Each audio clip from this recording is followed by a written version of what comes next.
Hello, everyone. This is Jamie Flinchbaugh, host of People Solve Problems, and today we have with us special guest Pat Elwer. Pat, how you doing? I'm doing great, Jamie. How about yourself? Doing wonderful. Glad to see you again. Been a little while. I've known Pat, so I have my opinions on Pat. And I'll share a little bit of that. But Pat's a senior principal engineer at Intel. Really cool title for starters. And as he likes to say, he's no expert on problem solving, but he is a serious student. And I think that encapsulates your character. I think there's probably almost no one I can think of who studies very broadly and takes bits and pieces from things that you learn and integrates them without getting stuck in dogma. And I've seen you do that over the years, perhaps better than anyone I know. I think being a serious student is an excellent description for how you interface with the world. So thanks for being here. No, my pleasure. Thanks for having me. So a lot of your experience is really, sort of you operationalize problem solving in very large scale engineering culture, in a lot of different environments at Intel. So that's a lot of the context that you've done this in. And I'll add global to that, right? Because a lot of that adds other complexities to this. So let's just sort of start with sort of your core belief or process or methodology around problem solving. So how do you approach problem solving? Well, I probably the same way everybody else does. I mean, I think a deep understanding of the current state is obviously kind of the starting point. What is the problem we're trying to solve, right? And getting that articulated, and then also I think getting what does good look like? How will we know when we're done, right? And kind of trying to formulate that up front. I think that might change, like the problem statement along the way as you go, but that's really kind of where we start. I think things like root cause analysis, I think, casting a wide net in the solution space, using something like a decision matrix, things like that to kind of narrow down the options. And then, running experiments and see what works and what doesn't, because it's really all about proof that you've got some better way, right? You're trying to improve something or trying to solve a problem. It's really about, verifying it. So we tend to follow kind of the life cycle of a problem. So detect, contain, root cause, figure out your countermeasures, verify that they're the right ones, and then update your standards, right? Can standardize that. So make sure that we change the system in some better way to prevent the problem from coming back, right, in the future. So kind of a long-winded answer to your short question there, Jamie, but no, good, really excellent answer. And you started by saying the way everybody solves problems, and I wish that's how everybody solved problems. We both know that's not quite true. I want to just poke at one little thing in that. Since you work in such a technical environment, lots of engineers and technical specialists in a lot of different ways, the idea of how do we know when we're done? Engineers get a lot of, I'll say, feedback about, seeking perfection. And so is that particularly hard in an environment with a lot of technical resources, really getting crisp and comfortable with having a line in the sand that may not be perfection? Yeah, I think it's the trick there is what I teach the engineers is, it's a guess. In the beginning, it's a guess anyway, right? Yeah, we're going to solve this problem. So my coaching to them is look for a quick double. Can you produce twice as much, if it's a good thing, or can you produce half as much if it's a bad thing? You're working on defects, let's try to cut them in half, right? And let's see where that takes us. Because I think having that goal, number one, it kind of keeps the problem solving from going on forever. And I think time boxing it, or containing it such that this doesn't become your career, right, is really important. And so having that goal, it's like, okay, so we got to 50% better, now let's take what we've learned. Maybe there's a whole nother set of problems we need to solve for that next layer. And again, we might find that 50% is too much, and that's okay. We'll back off on that goal. But again, either way, we're starting the learning cycles. And that's the key, right? When you're iterating towards a goal, right, towards some sort of target, you're not just troubleshooting, right, and trying things willy-nilly. We're trying to improve the system, in this direction. And that system level thinking, I think, is critical for engineers. And like you say, it doesn't have to be perfect. It's a guess, especially in the beginning. It's a guess. You haven't done your root cause analysis. You haven't run the experiments. It's a total guess. Yeah. But it's bad and you want to make it better. So Right. having that target and then refining that target as you learn is usually what we coach. That's awesome. That's and that helps, I think, make it more comfortable. Because again, you're boxed in, right? And that box, you can be creative inside the box, but the box is your boundaries. So, as mentioned, you work with global organization, not just your internal customers, but your own team. You've managed people in Israel, Malaysia, and India, and all of that. And that's just one challenge in collaboration. But, so time zones, geography, technology, lots of things moving fast, complex organization. So how do you approach collaboration, or simply put, just the involvement of others in problem solving? It's a good question. There's a couple elements. One is, you have to have a problem solving standard when you're operating at that scale. So the standard really means that we've got a spec, we've got training, we've got control, got those three things, right? So, and that's important that we're all kind of approaching this the same way, because that makes it easier to coach and spot problems. And so when someone brings me a problem, they're bringing it to me in a structured way, that I'm looking for certain things. Do I see a problem statement? Do I see the measurable outcome? Do I see X, Y, Z? So I think that's having a problem solving standard in the organization is critical. The other rule that we've got is that problems are solved in pairs, right? Kind of a master and the apprentice, kind of relationship. So, the mentor of the problem is the one that's focusing on the process and the thinking, right? And then the owner of the problem is the person trying to actually solve the problem. And so by solving problems in pairs, it really kind of opens the door. And a lot of times the mentor is going to be the manager of the person with the problem, right? So it gives us the opportunity to kind of coach and teach the managers, how to facilitate the process and turn them into coaches, and it gives the individual kind of a structure, kind of work their way through.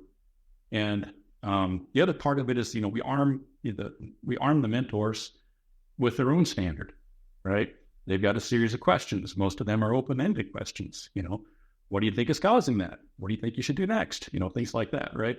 So they have their standard, right, in terms of how to mentor the problem-solving process. And the owner has their standard for how to execute the steps, right? And both of those standards kind of working in parallel are really, really critical for doing this at scale and across the planet, right?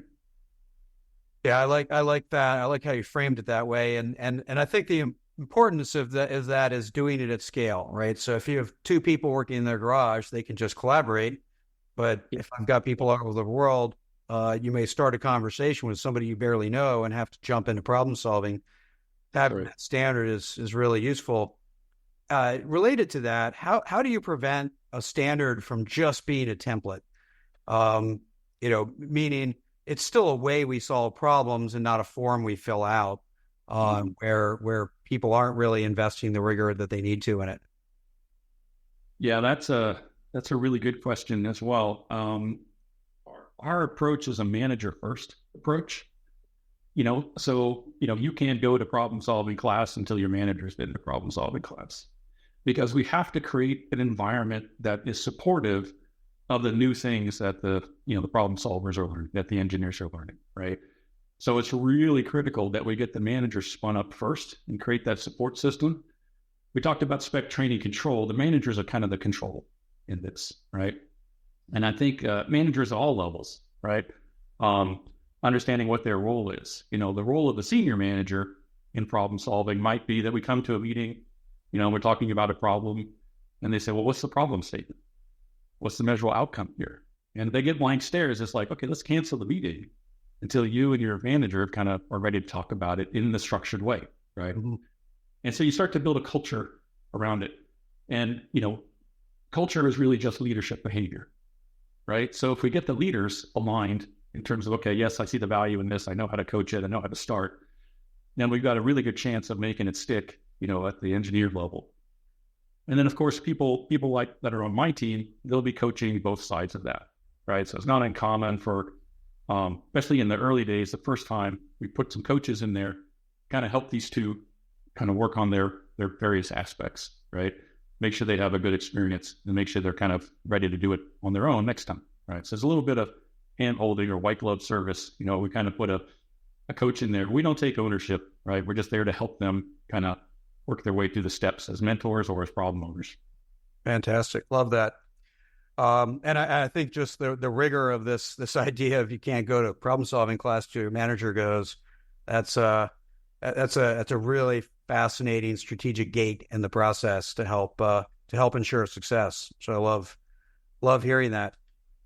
So let's shift to talk a little bit about intuition. This is something obviously I wrote about, and I'm trying to talk about it more now because I think it's very elusive and hard for people to grapple with. So how do you tap into or enable or encourage intuition, plugging into what can be a very linear problem solving process? So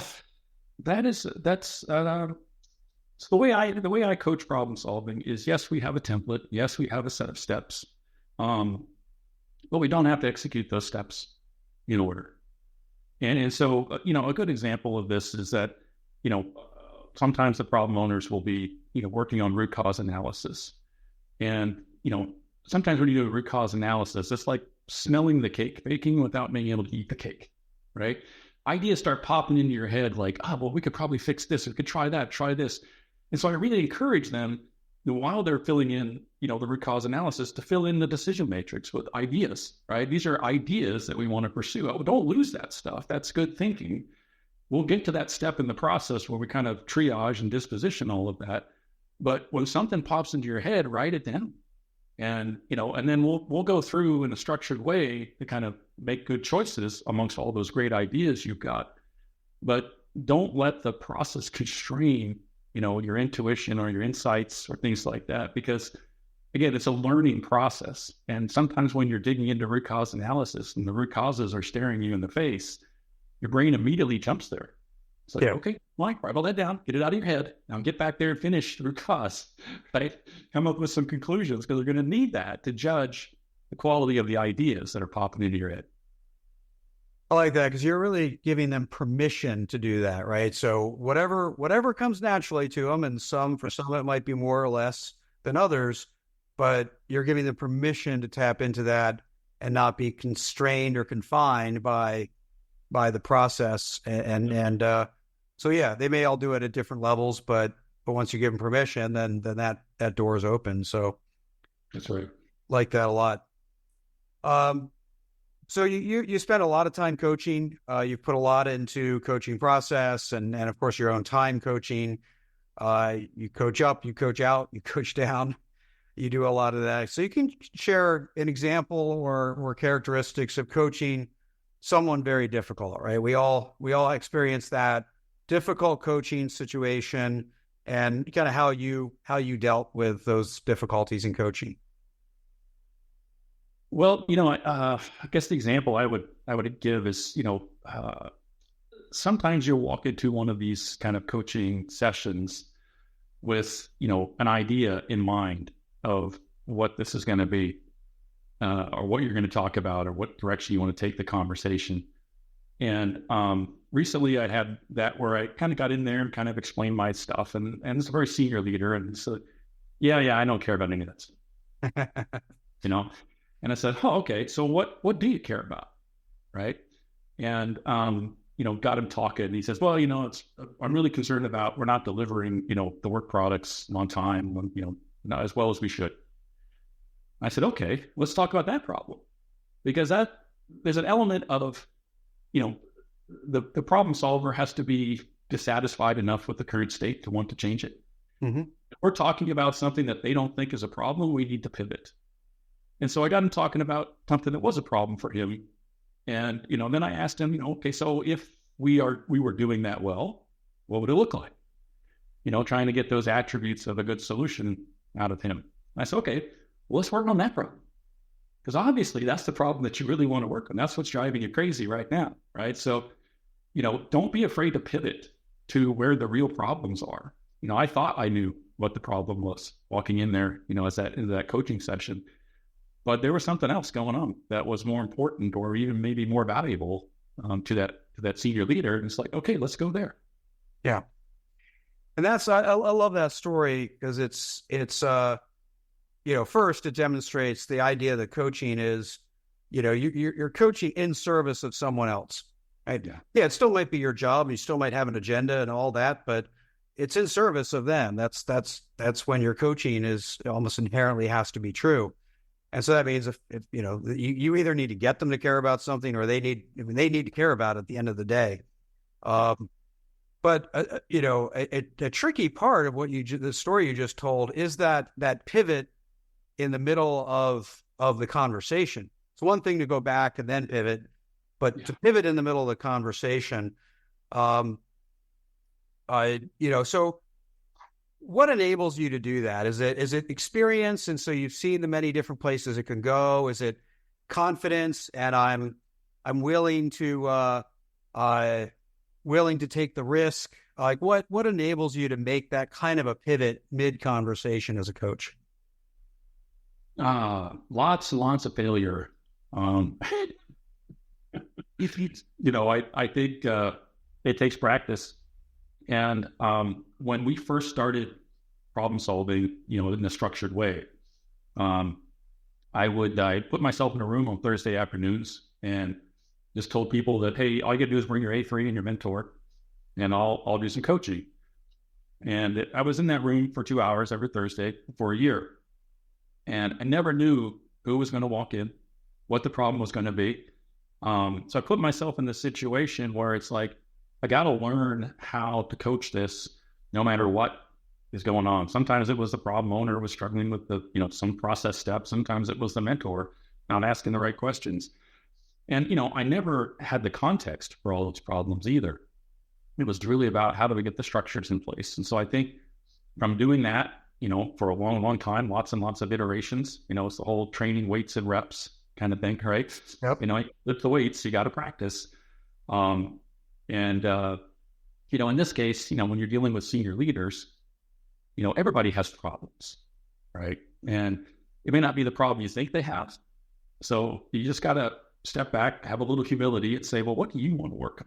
I know what I wanted to work on when I walked in here, but it obviously is not the right answer. So what do you want to work on, and let them take the lead and tell their story and just listen. Yeah. No, I love that. It brings to mind, I wrote in the Hitchhiker's Guide to Lean about eliminating both fear and comfort, because that's where the learning comes from. Yeah. And, when you're in front of a senior leader, that can be kind of scary to coach and be dynamic. But, if you only coach when it's safe, then you're in your comfort zone. And so this idea of, I'm just going to coach anybody that walks in, it shouldn't be that scary because they came voluntarily. No. But it's also uncomfortable because you can't prepare. You have no idea what's coming at you. You don't know how mature or ready it is. And so that's probably, you probably hit the sweet spot of that. No comfort, no fear, just learning, right? Yeah. Uncomfortable, right? But that's the whole point. So I love that example. Something a lot of people can learn, but you need the repetitions if you're going to go forward. Yeah. So fantastic. Well, I appreciate you sharing your perspectives, your experience. I think your unique way of looking at things. I'm sure a lot of people will benefit from that. And I'll say, I wish you all the continued learning that you desire, because I know that's always in your future. Very good. Thank you, Jamie. Thanks for the opportunity to talk. Appreciate it. Thanks for listening to the People Solve Problems podcast. Let's keep the conversation going. Visit jflinch.com for more episodes and other content. And continue to join us on your podcast app, of course. We greatly appreciate your feedback through reviews and ratings. Consider expanding your understanding of problem solving with Jamie's book, People Solve Problems: The Power of Every Person, Every Day, Every Problem. Available on Amazon. Until next time, keep learning, innovating, and solving problems.